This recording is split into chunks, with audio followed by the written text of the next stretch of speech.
Welcome to the Chronic Spoonful podcast, where we discuss real life with real chronic illness. Each week, we'll cover an aspect of real life spoony living and what that can mean for different chronic illnesses. We hope this will be a place you can go for updated spoony info and where you'll find humor, because, we're a little crazy, important information, and community. As a disclaimer, we just want to remind you that yes, we'll be talking about chronic illness and health information, but we are not your doctor. Everyone's chronic illness is different, and we are absolutely not MDs, so we are not qualified to give you medical advice. We're going to tell you unequivocally to discuss anything we talk about on this podcast with your doctor. Hey everyone, welcome back. Happy New Year. Happy New Year. It's officially 2022 and nothing has changed. And I keep saying 2020. Oh dear. I keep writing it and I keep saying it. So I have a problem where I write 2002, 2001. I keep forgetting the 20. So we're doing well. Brain fog, guys. Brain fog. Yes. I've had this problem with dates forever, though. Okay, so let's talk about what's going on this week in our lives. Omicron is taking over the world. Things are shutting down again. They're talking about economic slides because so many people are out sick from work. So like production lines are getting disrupted and everything. So I'd say prepare for prices to go up even more. Mm-hmm. Yay, inflation. Because that's just what all of us need right now. Yeah, exactly. More for anything. Mm-hmm. So we've got some fun times ahead of us, guys. And, I think we have drilled this in every week, but be safe, wear your masks, wash your hands, stay out of crowded places. Yes. Get tested. If you start to feel sick, don't go places when you're sick so you don't get other people sick. Mm-hmm. That goes for anything, including COVID. Yeah. You have a cold, true. stay home. You have the flu, stay home. Stay home. That's right. You have the mumps, the measles, rubella, smallpox, stay home. Yeah. TB, stay home, stuff like that, please. I'm sitting here rolling my eyes because it's amazing how many people will be like, oh, I just have this tiny rash. I know it looks like chickenpox, but I came into work anyway. I know. And you're like, dude, you have chickenpox, go home. Work creates that kind of culture again and again and again. Like, you better be here no matter what. And, people are afraid to call in. I know. And it shouldn't be that way. It shouldn't. And especially, I think, turning that toward chronic illness, we know how many times we've had to power through to go to work and how many times we've gone to work in severe pain or anything, but we're not contagious. No. And number one. Number two, we shouldn't have to go to work in pain. We shouldn't have to do those things. And it's really an American, and a couple other countries have this ideal where work is the number one thing in your life. And you shouldn't be living to work. You should be working to live. Absolutely. And we have it really backwards here. We do. We really do. So when you ask someone about themselves, the first thing they tell you is what they do for a living. Mm-hmm. And it shouldn't be that way, but it is right now in our lives. And it has been for a while. Work shouldn't define us, and it does. It does. However, either way, stay home if you're sick. Just don't go to work around other sick people. That's especially important for us, especially those of us in the autoimmune community, autoimmune deficiency community. And it's really rough, guys. It's really rough out there. I sound so whiny. It's so rough out there. It's so rough. But it is right now. We don't know we don't know the long-term effects of COVID. Nicole just sent me an article about COVID-related psychosis, not COVID vaccine psychosis. That's not a real thing, but COVID psychosis. And they're finding out more and more things that this disease can do to people in the long term. So let's everybody be careful. Now that we've drilled that into everybody's heads for the millionth time. What else is happening in the world? We have a new year. We have some new laws in different states. So make sure you guys are checking your insurance and disability benefits and all that, because some states have changed some of their laws associated with that. So do your due diligence. And everybody on disability and Social Security got a cost of living increase this year, but actually it was I think it was 5.9% because of the inflation. So we actually got a much bigger than usual, which is usually crap, but not that this is great, but it's a lot better than it normally is. It's something. Yes. It's something. It can buy some groceries. It can pay a bill.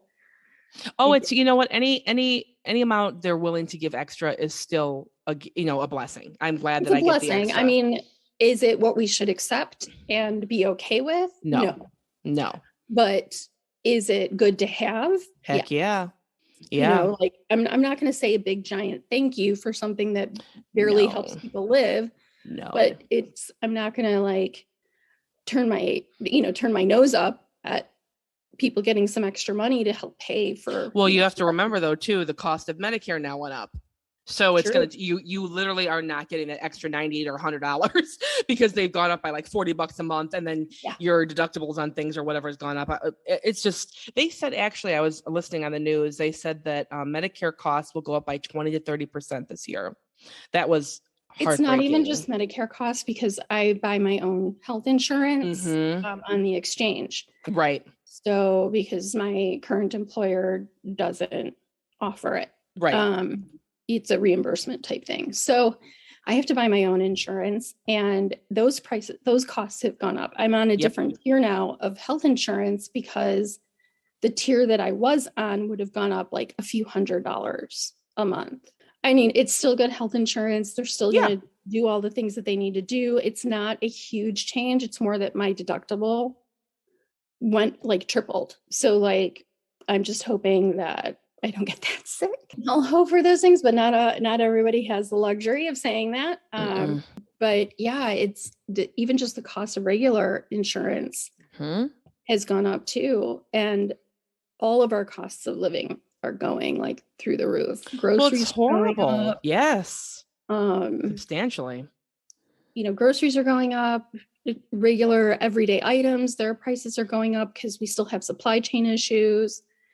And it's not going to get better, guys. I'm sorry to say it. It's not going to get better because people are still getting sick.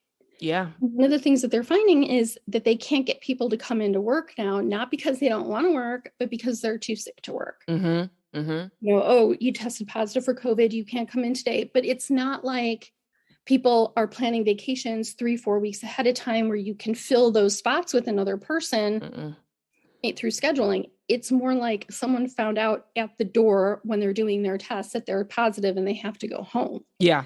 And so there's shortages of staff everywhere. And it's all snowballing for all of us. It's a higher cost of living now because of supply chain issues, because they can't get people to deliver things because of all of these things. And now we've got people calling in sick right enough because of Omicron. It's just snowballing into more and more and more. And we haven't even seen the end of it yet because we haven't seen what long haul COVID's going to be like. We haven't, we don't know the burdens on our system for that. No. So I would say right now, just you guys, all we can do is be patient and take care of ourselves the way we need to take care of ourselves, and do as much from home as you can. I mean, I know a lot of people are really tired of it and really tired of being home, but it gets old, it's hard not to see people. And I don't think a lot of people are not seeing people, but, for people who really are really need to not see people, it's really difficult. Yeah. I mean, it's good that we have things like Zoom and, the phone and stuff, but it just doesn't replace like being with somebody, so it's rough. Yeah, it is. But any little bit helps. So the fact that everybody got this cost of living increase is great. I think that's going to be somewhat helpful for some people. Sometimes that's a difference of like keeping your house and not keeping your house. It can be. It can be. So, it's still not got to be acceptable though. There still needs to be. No, I mean, it's still poverty level, and it's still not going to cover most people's bills. So there's so many of you guys out there, and I say you guys because I'm not on any type of like Medicare disability or anything. It's really hard. It's like, there's a reason my older father lives with me because his Social Security wouldn't cover his costs. So yeah, you guys just hold on. Yeah, we just got to hold on. I guess that's all I can say because I don't really have great advice. We just got to hold on. We'll get through it. It might take a while, but we'll get through it. We'll get through it. We will. And we're going to be here being supportive, trying to be the voice of panic for everybody. That'll be good. Here's what's happening. Panic now. Not really. Don't panic. Just be safe. Yes, just be safe. Which brings us into our topic. Yay!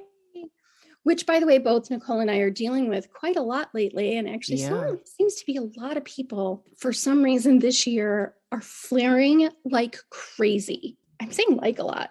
Really? I've been watching Valley Girl. Like, they sure. Like, oh my gosh, all the flares. There's like so many of them. But a lot of people with chronic illness, for some reason this winter, are seeing flares like they haven't seen before. And I'm sure the stress doesn't help that we're all under. I'm positive it's a lot to do with stress. I'm also thinking it has to do with climate change. Mm-hmm. We're having a colder winter here in California and a wetter one than we've had in a really, really long time. We just had like 5 straight days of rain. You needed it though. Oh, California definitely needed the rain. Yeah. Maybe not the mudslides, but the rain. Yeah, you needed the rain. My joints did not. No, my joints never needed it. I know. I'm like, oh, it's going to rain. How can you tell? My shoulders. Yeah, but Illinois has had a remarkably warm winter. Oh, yeah. It's been in the 50s. It's crazy. Yeah. Yeah. It's not right now, but it was. I remember years, you guys, of like my nose freezing together because it was so cold outside. The moisture in my nose would freeze just from breathing. I remember below 0 temperatures this time of year. Oh, yeah. Bulking up just to take the dog for a walk, like having to put on 3 pairs of socks and snow boots. Gosh, yeah. I remember almost every year in January and February, we would hit that negative 20 or 30 degree weather. And you were just hoping your car would make it because it was so cold. And it's changing. So I think all of these things that have been happening over the past few years, the fires, the climate change, the stress of COVID, the economic stress that it's causing, the emotional distress that it's causing, all of it is playing into all of us flaring a bit more. For those of you who don't know what a flare is, Nicole, would you like to tell people what a flare is? A flare is a flare up of your symptoms that you have specifically that affect you whenever it flares up. Yeah. So if your flare is nausea, whenever you have a flare up, you'll experience nausea, whatever else. Yeah. Right. So it's just when your symptoms like do an ugly rise. Yes. In you. And it can be a mild flare where it's just like, oh, I feel a little achy today. Yeah. Or it can be severe. Tired, or it can be severe where you are bedridden or hospitalized. That's right. Or whatever. Like some people, a flare means their organs shutting down. Some people, a flare just means, oh, I have a headache because I overdid it yesterday. You know, like, and it can be a range of things for different people for different diseases. Yeah. Oh, absolutely. Like with EDS, it can be subluxations, dislocations, exhaustion. For fibromyalgia, it can be nerve, your nerves are going crazy. For MS, it can mean tremors, loss of use of a body part, loss of balance, being bedbound. Being bedbound. For lupus, it could mean it could be numerous. You're literally your entire body could shut down and you'll be in a coma. All your organs shut down. It could be that to, when I flare, I'm very fortunate. I haven't had a flare like that. I have a friend who has. I have a couple of friends actually who've flared so bad they were in comas for 3 months. And they're all their organs completely. They were on life support and everything. So for me, when I have a flare, a lot of people with lupus, we have a lot of pain, a lot of fatigue, a lot of brain fog, nausea. There could be vomiting, diarrhea. You could have numerous things. Now, some of the things you deal with on a daily basis, it's when we talk about a flare, like I'm always in pain. Nicole, you're always in pain. Like there's a certain level that I think is our like stasis level, like where we're stable. And then a flare means, oh my gosh, everything just got worse. Yeah, those symptoms are exacerbated. Yeah, and it can be really hard because people get used to us in our normal state where we're like kind of dealing with our pain on our own or our chronic illness on our own, like we're taking our meds, we're doing this. They know we might be a little slower at things, but not super slow. But then all of a sudden we'll flare. And it can be really hard for people who don't have a chronic illness to understand why all of a sudden we can't do the things we were doing on a normal basis. That's right. Like, Kelly, why are you laying on the floor telling us what to do? Normally, you're helping us. And it's like, oh, because I can't stand up because my stomach hurts so badly. Yeah. If I stand up, I'm doubled over in pain. There's been many times I've started my day where I did not think I was going to be able to function that day. And sometimes I will flare so bad. And then 2 hours later, I feel fairly normal again.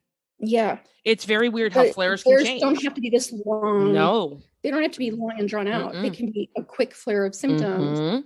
But they a lot of times just impact our daily lives. Yes. In some way, shape, or form. Like either you can't get out of bed in the morning to go to work, but you might be able to later.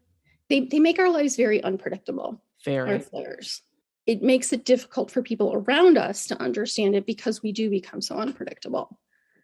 Like, oh, you were able to come to my house last week to help me with this. Why can't you? Or I talked to you yesterday and you were doing fine, in your own fine. Right. But it doesn't mean that tomorrow you're going to be okay. It doesn't mean in an hour or 5 minutes you're going to be okay.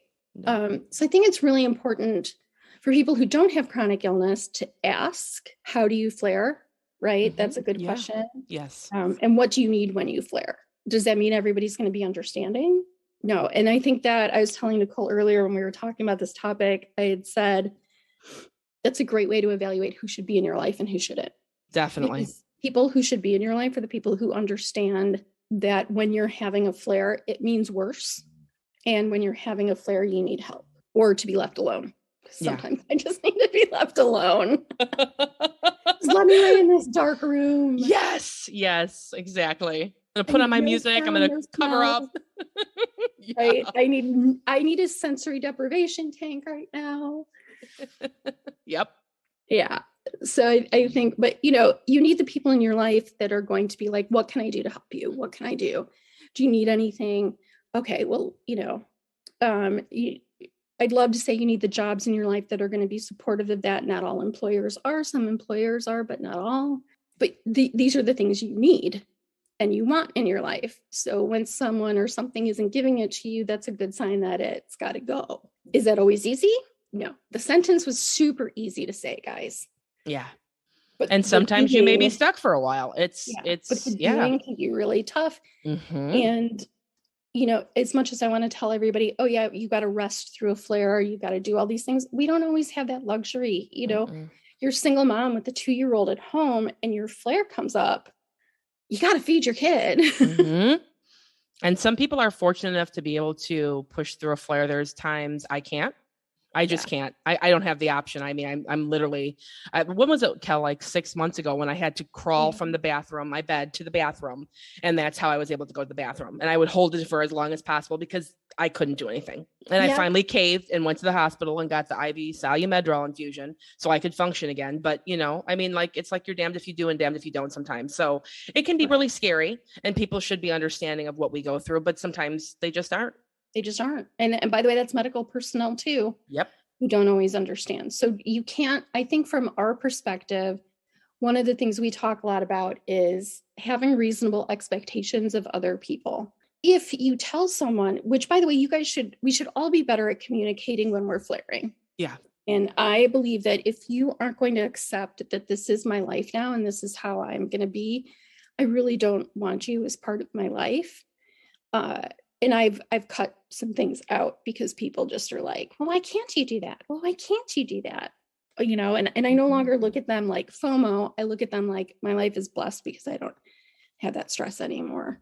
And that took a lot for me to do, to cut those people out. Like none of it's simple. No. We have to be willing to communicate to people that we have a chronic illness, what we need from our situations.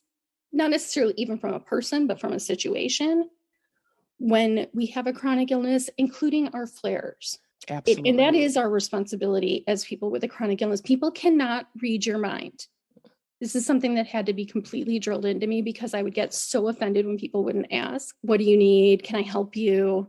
I mean, I'm still bothered when people don't ask if they can help you when you're working on a task. I just think it's common courtesy. If you're leaving the office at 6 and you see someone's going to be there till 8, ask. Let me help you. Yeah, let me help you. Right? People don't do that. So I had to learn to not put that expectation on people. They just weren't raised how I was raised. And I have to accept that. Yeah. Is it hard? Yes. And do I judge people for it? Sorry. Yes, I do. Yeah. And you don't have to like it either. It doesn't mean it's not reality though. But it is reality. It's and right. So we cannot expect someone to read our mind when we're having a flare, because also we are exceptionally good as Spoonies at hiding our pain. And trying to be normal. And we aren't. No. That's part of the acceptance part of having a chronic illness, is to realize you are going to always have your chronic illness. So we need to be more open about our illnesses. On top of that, being more open means that more people start to understand chronic illness, because it's amazing to me how many people don't get it. Like how many people I say, oh yeah, my fingers sublux all the time. And they're like, how do you even function? Yeah. First of all, they ask me what a subluxation is, which is a partial dislocation. It's like when it pops out and pops back in. Then they're like, how do you live with that? How do you do that? What are you doing? Like, how do you even function?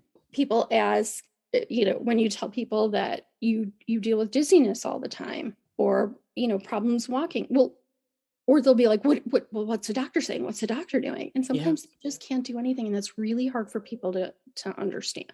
People ask me that a lot. Like, well, what did your doctor say? Or did you call the doctor? And I said, listen, I've had lupus for 19 years now. And I said, a majority of the time, there's nothing he can do. I mean, we can do as many infusions, which also have severe side effects. We can do, you have to balance it out. That it also affects my immune system. And in the time of COVID, I don't want to be any more immune compromised as I already am. And so, I mean, it's rough. It's a rough balancing act. It's really rough. So what I'm trying to say is it's our responsibility to understand that they aren't going to necessarily understand, and to be patient with people. Yes. Be patient with them. Like if they're blatantly in your face going, I don't care if you're in pain, you got to do, like, that's a different thing than totally someone taking time to try to understand and having a difficult time with it. Absolutely.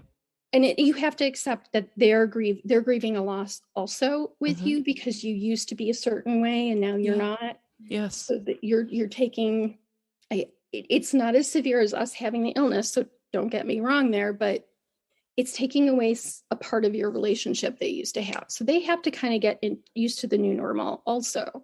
Absolutely. The more open we are with what we're feeling, what our illnesses are, the less we hide chronic illness, the more opportunities we have to get more research done, to have people understand our situations, the more other people will fight for what we need. We can't do it all on our own. So I think it's something that we need to learn to talk about more openly, which is kind of why we have this podcast, which is kind of why we encourage people to, like, I talk about my chronic illness at work all the time. People look at me like I'm crazy for saying it out loud, but like, I need you to understand where I'm coming from. I've had one job, honestly, in my entire life. And I've had, honestly, sad to say, more than 40 jobs, because I switched so many jobs, common among nurses, but I've had so many jobs. Yeah, it's not. But you know what? I've honestly, my entire life of working, never had anyone but this job understand. Never. Yep. And I've come to the point where I know a lot of people won't, especially in this field. But my bosses are wonderful, and they're very understanding people. And I'm very grateful, and I'm very blessed by that. Because it's rare. But you're right. I mean, we have to share. I've had a few jobs where it's been understood. So I've had some where it's not.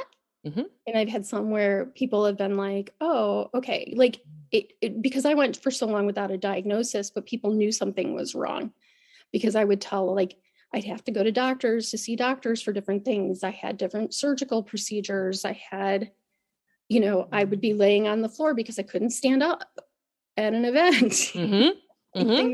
It was very physical manifestations of things, but they still didn't know the small days that I fought to come into the office, like fought my body to do those things, because I cared about my jobs. And I've had those jobs where I've, mostly worked in nonprofit. So there's a difference. Yeah, definitely. Like, sorry, if I was working for like a for-profit business, I don't think I would have been as dedicated. I hate to say it, sorry, for profit businesses. But when it comes to nonprofits, you have a passion for your cause. But I was lucky enough to also have bosses that would be like, yeah, just work from home. It's fine. It's nice to have that. Yeah. Yeah. If you can. Yeah. If you have a job where it's an option, definitely. Yeah. And I think more businesses are getting like that, to where people are getting more understanding of different people's needs. We just have a long, long way to go. Oh, we do. It's very slow.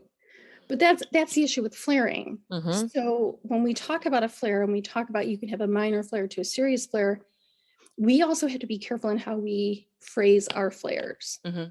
So like how we tell people we're having a flare. Because if you constantly tell people you're having a major flare, when you do have a major, major flare, they're not going to understand how it's different than the regular flares you have. Yeah. So if you're going to refer to what you're feeling as a flare, give it an adjective. Like, I'm having a minor flare. This is what's happening with me. I can do X, Y, and Z, but not A, B, and C. Give people context to your flares. Give people what your symptoms are. Help people understand what they can do to help. Communication is really, really key when it comes to our flares. Yeah, there's days I just can't get off the couch. Yeah, me too. But I can't get off the couch in the morning, but the afternoon I'll be fine.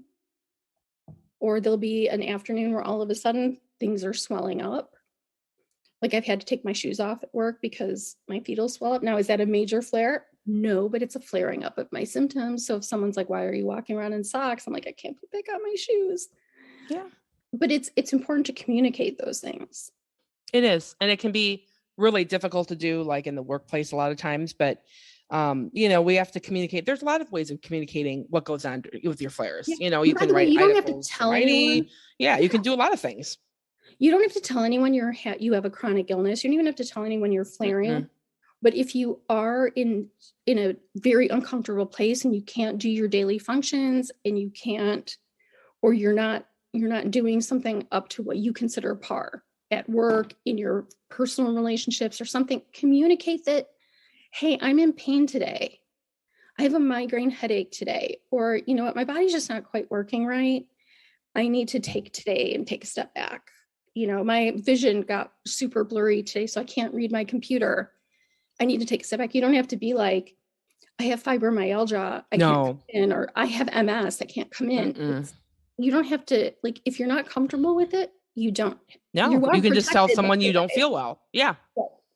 You are protected with your chronic illness, by the way. And at some point, we do want to get probably like a good labor lawyer or somebody in here to talk about it, because we can talk about it, but we're not the foremost experts on this stuff. But you do have rights as someone with a quote unquote disability or an illness. And so you are protected. Even if you walked in and you screamed at the top of your lungs, I have X disease, they can't fire you for having an X disease. They can make it really hard for you to work, so that you lose your job. And a lot of jobs do that when they find out you have a chronic illness, unfortunately. Mm-hmm. But you know what, though? We have to keep fighting for each other, and we have to fight for the right thing. That this should be more normalized, that people that are chronically ill, we can still work.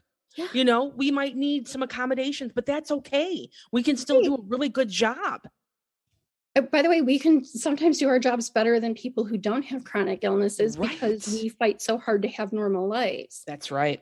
That's the other part that a lot of people don't understand, is how many flares we fight through to go to work, to take care of our kids, to take care of our parents, to take care of our lives, that we fight through our flares a lot of the time. That no one wants to be flaring, that no one wants to be home all day doing nothing. Because let me tell you, that's so boring. Yeah, it is. A lot of retired people find that out the hard way. They're like, I'm going to retire when I'm like 65. I'm going to retire. And they work part-time, then they go back to working part-time. They're so bored. They are. Right? Like, there's almost only so many stories you can watch on the TV. Yes. Mm-hmm. And right now, so true. COVID, it's even worse because you can't go anywhere. You can't do anything. You can't see anybody. No one wants to come over to your house. Yeah. So being home all day isn't all it's cracked up to be. And people think we're just home. Like, if people are homesick because they have a chronic illness at their home, and they're just like seriously watching soap operas on the TV. Yeah, with our feet up eating bonbons. Right. No. You understand, I'm probably in a dark room where I have like no sensory anything. and miserable. Like I probably can't see or move, or things are swollen, or I'm running back and forth to the bathroom. Very true. Because, my mast cell in my intestines has decided it's going to rear its ugly head today. Communicating is really important, but also understand you have a right to privacy. You also have rights under the Americans with Disabilities Act. You can protect yourself. I just think communication is almost always the best option. Almost always. Not always. Some people just don't need to know your business. Mm-mm. And that's also another line to draw when you're having a flare. You don't have, you can communicate you're having a flare. You don't have to tell anybody anything. You can say, Kelly, your advice is terrible. Because you may be in a situation where my advice is terrible. Like you may be in a situation where communicating is the worst possible thing you could do. Read your environment. Read your environment, definitely. And you know what? A lot of the times you can go to an attorney and actually have a free consultation. Yes. So that's never a bad idea. Especially if you're someone who has a chronic illness that does flare a lot, and you feel like your work environment isn't understanding, and they're not giving you accommodations that you're asking for. So like under the law, you have to have reasonable accommodations, blah, blah, blah. But if you feel like you're being targeted because of your chronic illness, seek a lawyer. They will do free consultations. Get everything in writing. If you have a conversation over the phone, send an email that says, I'm just going to recap our conversation so I understand it. Can you confirm that this is what we talked about? Everything. But that's, again, I think we'll have a separate episode on the legal ramifications. I'm just saying, I think it helps people understand our flares when we communicate our flares clearly as to what's happening. It also, we were talking about this. It's just amazing to me that people just don't know what a flare is. I was like, did they ever read context into what people are saying? Because flare up. And that's mean of me. And I'm sorry if you were one of those people. Context. Not mean, it's true. Context clues. Yeah. So, I'm glad we went over what a flare is, because I'm hoping any of you that don't have a chronic illness that maybe listen to this to try and understand people with chronic illness, grasp that none of us want these flares. We'd rather go to work every day. Yes. Take care of our kids every day, live fairly normal lives. Yes. Than have the illnesses we have. I'd love to go to work and work 80 hours a week, but then be like this. No one should want to work 80 hours. But you know what? If I had the choice of being sick, I take it over being sick. Yeah. Yeah. That's all I'm saying. But just working 80 hours a week regularly, it's not healthy. Chronic illness. Oh, it sure can. Just like trauma can. Yeah. Heck yeah. That's a form of trauma. It is a form of trauma. Please don't make me be here all the time. Yeah. So you guys just, I think that's kind of what we wanted to say. We know everybody's flaring for some reason quite a bit right now. And take care of yourselves. Yes, definitely. Remember, you got to take care of yourselves to be able to take care of anything else. Yes. So take care of yourselves when you're flaring. Do what you can to overcome that fear that you're going to be judged for flaring. Sorry, it's their problem, not yours. They've got a problem. A lot of times people may judge not because they're judging you, but because they're afraid of being you. Very true. I absolutely agree with that. They don't want to face their own mortality, humanity, whatever it is. They don't want to face it. So you scare them. So take their resistance or whatever it is with a grain of salt. Absolutely.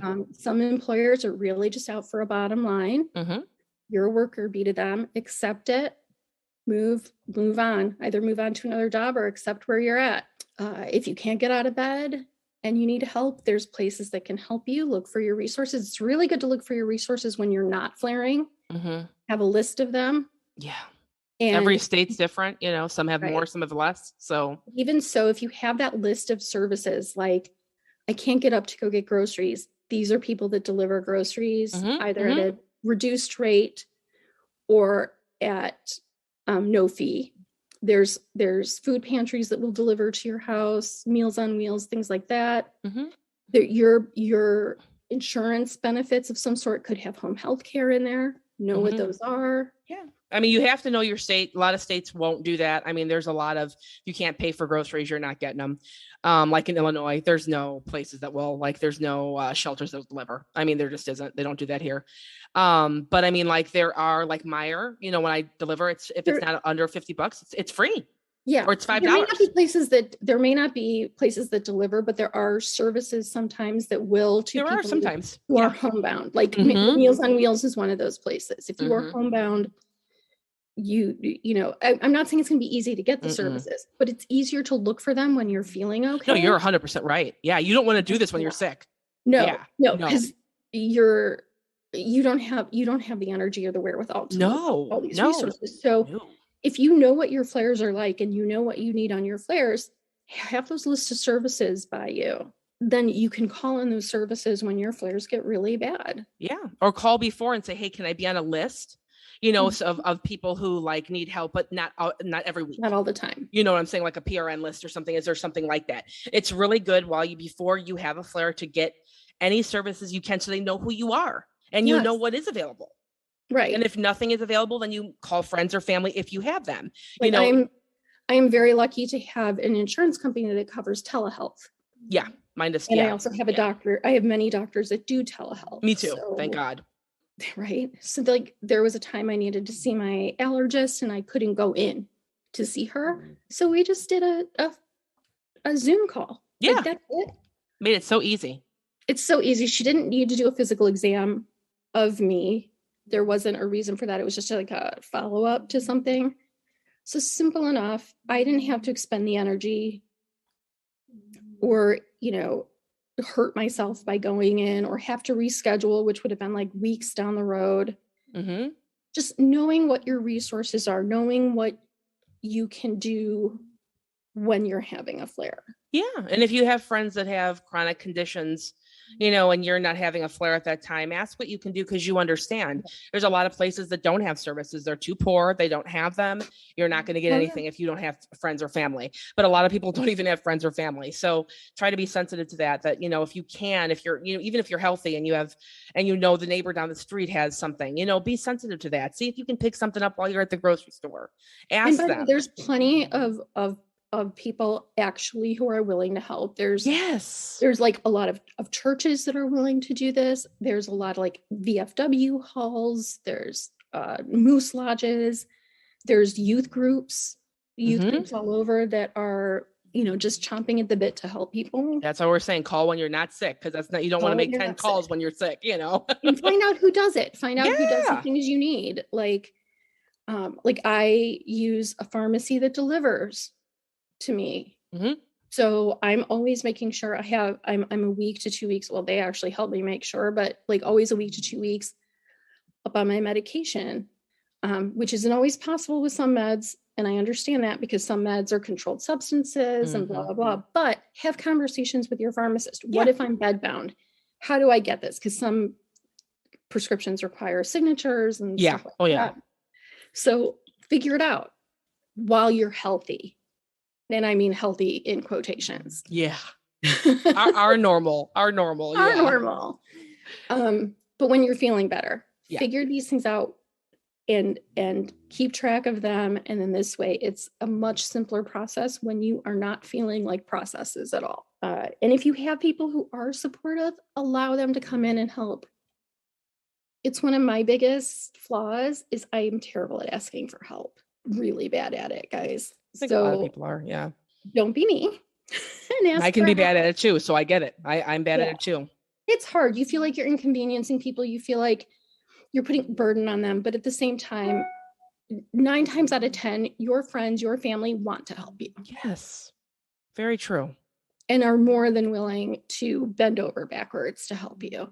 That was a really hard lesson for me to learn growing up. I just always thought people didn't want to help.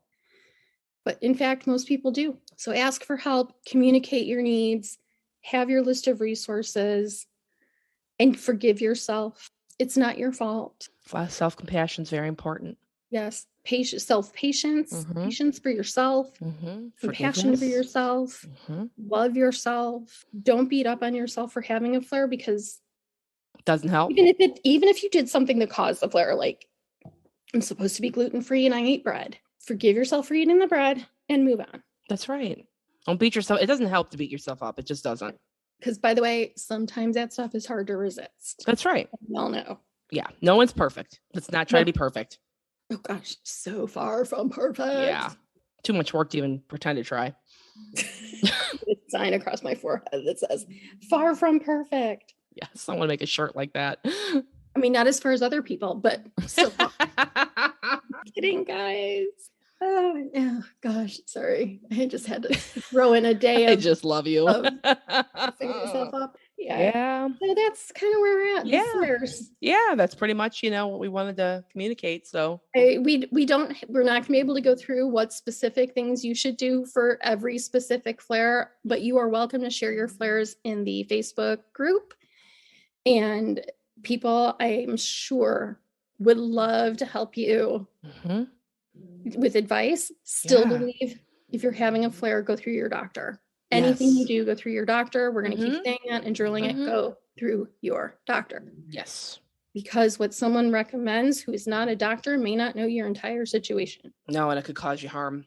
But it doesn't hurt to get what people are doing and then say, these are what some other people are doing. Would any of these work for my flare? That's right. Like go into your support groups on Facebook or wherever you're in support groups and say, hey, these are the symptoms I'm having. Have you guys ever experienced this? If you did, what worked for you? Just curious. Exactly. So it does not hurt to ask. Nope. But before you jump into anything, make sure you're discussing with your medical team. Absolutely. You just don't always know. Most of us aren't doctors on here. So we haven't done the studies. Nope. We haven't looked at the studies. We haven't spent our time going, what are the contraindications to using this herb with the 17 medications I'm on? Sure. So ask. Yes. It's never hurt to email your doctor. Yeah. Always ask. And hopefully they'll respond. Yeah. Yeah. Hopefully. At least one of them will. Sorry, I had an issue with a doctor over the past month and a half that did not respond to a single message that I sent her. She's no longer one of my doctors. Just saying. Yeah, that's not someone you can have in your life. No. So that's why I'm being sarcastic about hopefully they'll respond. But I know other people have dealt with this too, with unresponsive medical most definitely. So if they're not responding, you find someone who responds, and that's the way it goes. But again, always seek medical advice for anything new you're going to try. Yeah, definitely. So, all right, guys, that's our episode on flares. Yeah. I encourage everybody to share information in the Facebook group because I think it's really important that we share information. And feel free to comment. Say how you've dealt with flares, what you've done to communicate, how people have helped you, what you've done when you couldn't get help, stuff like that. Because we'd love to hear more ideas from people. It can't just be Nicole and I having all the opinions, guys. Exactly. So, all right, you guys have a good week. Thanks for listening again, guys. Talk to you next week. And we'll chat more next week. Yes. Bye. Bye.